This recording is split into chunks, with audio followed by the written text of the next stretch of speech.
બોલો શ્રી પુરુષોત્તમ ભગવાનની જય, કાઠા ગોયરમાની જય। ઓમ શ્રી કૃષ્ણાય વાસુદેવાય હરયે પરમાત્મને પ્રણત ક્લેશનાશાય ગોવિંદાય નમો નમઃ, ગોવિંદાય નમો નમઃ।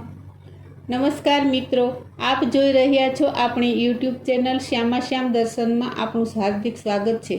અત્યારે આપણે અધિક માસ એટલે કે પુરુષોત્તમ માસમાં આપણે કથા સાંભળી રહ્યા છીએ।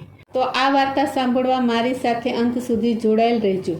તો આ વિડીયો પસંદ આવે તો લાઈક કરજો, શેર કરજો અને સબસ્ક્રાઈબ કરવાનું ભૂલતા નહીં, જેથી આવનારા બીજા વિડીયોની માહિતી આપ સુધી તરત પહોંચે। અધ્યાય 29મો, સંધ્યાકાળના નિયમો।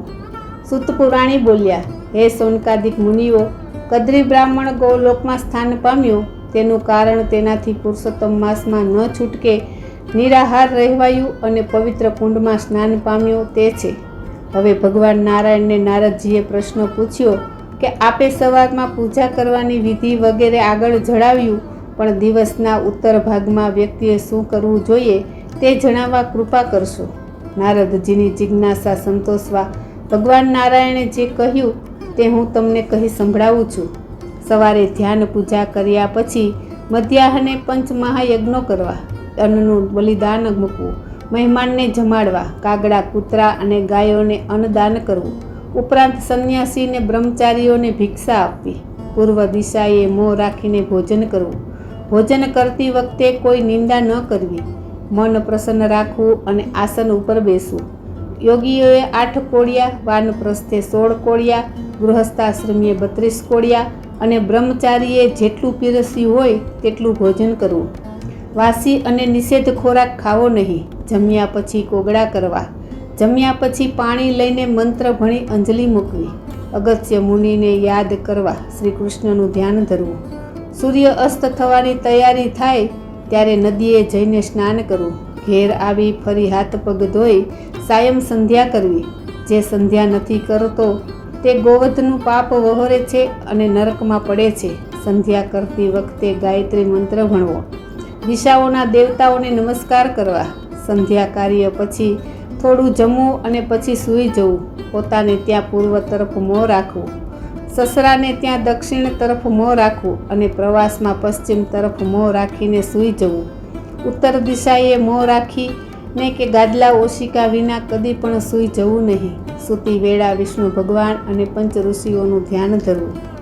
પહેલો અને છેલ્લો પ્રહર વેદાભ્યાસમાં, બાકીના 2 પ્રહર જ સૂવું। માંસ અને દારૂનો ત્યાગ કરવો, પર સ્ત્રી સાથે સમાગમ ન કરવો, બીજા ધર્મની નિંદા ન કરવી। આ બધા નિયમોનું પાલન કરનાર વ્યક્તિ સંસારમાં સુખ ભોગવી વૈકુંઠ લોકને પામે છે। બોલો શ્રી પુરુષોત્તમ ભગવાનની જય। તો ચાલો, આજની વાર્તા છે દરિદ્ર નારાયણની સેવા। ગુરુ અને શિષ્ય એક નદી કાંઠે આશ્રમ બાંધી રહેતા હતા। એવામાં પુરુષોત્તમ માસ આવ્યો। ગુરુએ કહ્યું, ભાઈ, આવતીકાલથી બધા મહિનાઓમાં પાવન એવો પુરુષોત્તમ માસ શરૂ થશે, મારે આવતીકાલથી વ્રત કરવું પડશે। શિષ્ય પૂછ્યું, ગુરુદેવ, પુરુષોત્તમ માસનું વ્રત કરવાથી શું ફળ મળે? સંસારીને સંપત્તિ મળે અને સંન્યાસીને મુક્તિ મળે। જેવી જેની ભાવના તેવું તેને ફળ મળે। વ્રત કરવાથી પ્રભુના દર્શન થાય ખરા? હા, ભગવાન દર્શન પણ આપે। તો હું વ્રત કરીશ। અધિક માસ આવ્યો। ગુરુ અને શિષ્ય વ્રત કરવા માંડ્યો। બંને જણા દિવસે કથા વાર્તા કરે અને રાતે પ્રભુ ભજન કરે। એમ કરતાં અધિક માસ પૂરો થયો। ગુરુએ કહ્યું, ભાઈ, આવતીકાલે વ્રતનું ઉત્થાપન છે, બ્રહ્મ ભોજન કરાવવું પડશે। હું બ્રાહ્મણોને આમંત્રણ આપી આવીશ ને તું બધી ગોઠવણ કરજે। બીજો દિવસ થયો। શિષ્ય રસોઈની તૈયારી કરવા માંડી અને ગુરુજી બધા બ્રાહ્મણોને જમવાનું નિમંત્રણ દઈ આવ્યા। શિષ્ય પ્રેમ ભાવથી જાત જાતના પકવાન બનાવીને તૈયાર કરાવ્યા। જમવાનો વખત થવા આવ્યો એટલામાં એક ભિખારી આવ્યો। ભિખારી કહે, ભાઈ, હું બહુ જ ભૂખ્યો છું, મને ભોજન કરાવો। શિષ્યે કહ્યું, હજી બ્રાહ્મણો જમવા પણ નથી આવ્યા, ત્યાં તું ક્યાંથી આવી ચડ્યો? હમણાં કાંઈ નહીં મળે, જા, પાછો જા, હું તો જમીને જ જઈશ, મને ખૂબ ભૂખ લાગી છે। ભિખારીએ હઠ કરી। શિષ્ય ગુસ્સે થઈ ગયો અને બોલ્યો, જા જા, અહીંથી ચાલ્યો જા, નહીં તો મુઠ્ઠી પાક જમાડવો પડશે. ભલે મુઠ્ઠી પાક ખવડાવો, પણ હું ખાઈને જ જઈશ. શિષ્યનો ક્રોધ કાબૂમાં ન રહ્યો. તેણે પાસે પડેલી લાકડી ઉપાડી અને ભિખારીના વાસામાં 2-4 ઝીકી દીધી. બિચારો ભૂખ્યો ભિખારી અરે મરી ગયો રે એવી ચીસ પાડી ચાલવા ગયો. આ વાતની ગુરુને ખબર પડી, પણ તેઓ ચૂપ રહ્યા. બધા બ્રાહ્મણો જમવા આવ્યા અને પ્રેમથી જમી પરવારી ચાલ્યા ગયા. રાત પડી. રાત્રે શિષ્યએ ગુરુને પૂછ્યું, ગુરુજી, ભગવાન ક્યારે પધારશે? મને દર્શન કરવાની ઈચ્છા છે. ભાઈ, તું કામકાજમાંથી ઘણો થાકી ગયો છે, ઊંઘી જા. ભગવાન અવશ્ય તને દર્શન દેશે. શિષ્ય રાત્રે સૂઈ ગયો. રાત્રે ભગવાને દર્શન દીધા અને ચાલવા માંડ્યા. ભગવાન જતા હતા ત્યાં પીઠ ઉપર શિષ્યની નજર પડી. વાંસામાં લાકડીના સોડ ઉઠેલા અને તેમાંથી લોહી વહે એટલામાં સ્વપ્ન ઉડી ગયું.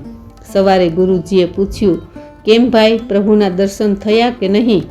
શિષ્ય રાત્રે આવેલા સ્વપ્નની વાત કહી.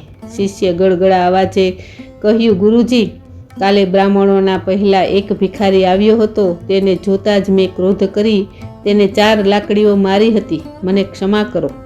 ભાઈ, એ ભિખારી નહીં પણ ભિખારીના રૂપમાં ભગવાન હતા. ભગવાન દરિદ્ર નારાયણ રૂપે આપણે ત્યાં પ્રસાદ લેવા આવ્યા તો તે લાકડીઓ ફટકારી કાઢી મૂક્યા. શિષ્યની આંખમાંથી ચોધાર આંસુ વહી નીકળ્યા. ત્યારથી તેણે દુઃખી દરિદ્રોની સેવા કરવા માંડી. તેના પ્રાયચિત રૂપે ભગવાન પુરુષોત્તમરાય પ્રગટ થયા અને દર્શન દીધા. અંતે તેને મોક્ષ મળ્યો. દરિદ્ર નારાયણની સેવા એ સૌથી મોટી સેવા છે. બોલો શ્રી પુરુષોત્તમ ભગવાનની જય. કાઠા ગોરમાની જય.